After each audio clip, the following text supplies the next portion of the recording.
Supreme Court handed President Trump a win yesterday. For now, the 6 conservatives decided to let President Trump keep his ban on transgender people serving in the military. Since this was an emergency application, the justices gave no reason for their ruling. In March, U.S. District Judge Benjamin Settle blocked the Defense Department's policy. Settle ruled that the harm caused to transgender service people was much worse than the potential harm caused to the military.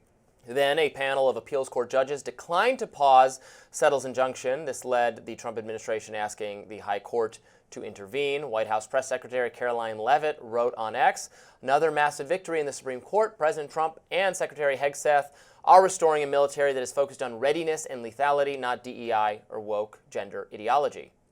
Meanwhile, Congresswoman Pramila Jayapal wrote, "This is a horrible ruling and will block brave Americans from serving our country. Trump's action is based in hate and cruelty, and it does nothing but hurt our military readiness."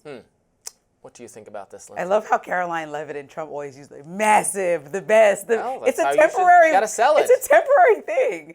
Temporary until the Supreme Court looks at it for realsies. Right, but I think that, banning, we did Don't Ask, Don't Tell, right? Why are we repeating history? It didn't work out well, right? We ended up removing it. I think if people are noble enough to want to serve our country and protect us on the front lines in any way, then we shouldn't not let them be who they are. I don't see how it directly would affect the job or any of the requirements of the job. You actually do the physically fit test, the mentally fit test. What is the problem? This just seems like targeting a group unnecessarily. I mean, there's not like a extreme number, an overwhelming number of transgender people in the military. I think that, first of all, serving our country should be looked at always as a noble thing, and we shouldn't be targeting people for who they are. There's not an extreme number of them is true, but that does cut both ways, right? Because it's not very consequential either way, because this is affecting a small number of people. I'm not an expert on military readiness. I'm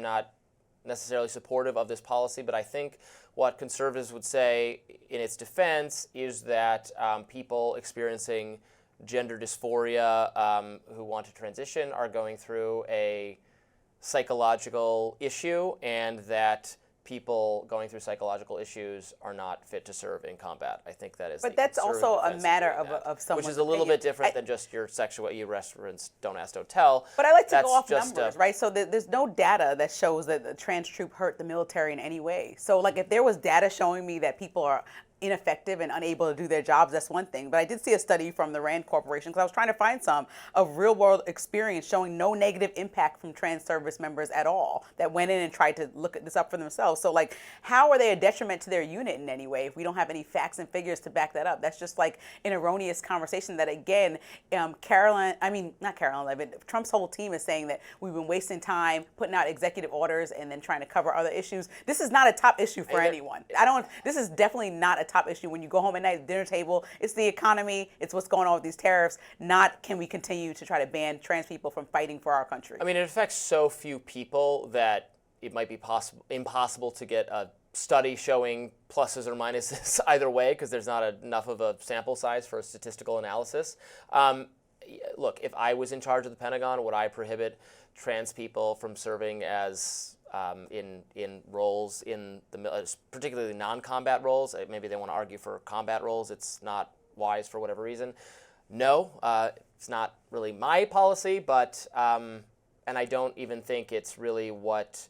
Obviously, there is tremendous blowback on certain transgender activist issues in terms of having trans people in sports, or biological men in women's sports, where they do get an unfair advantage depending on the sport, depending on the circumstance.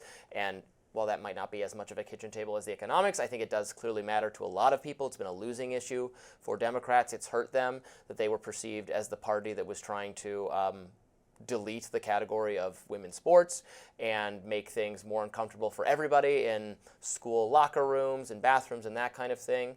That's the area of this conversation where I think there was probably room for some corrective policy.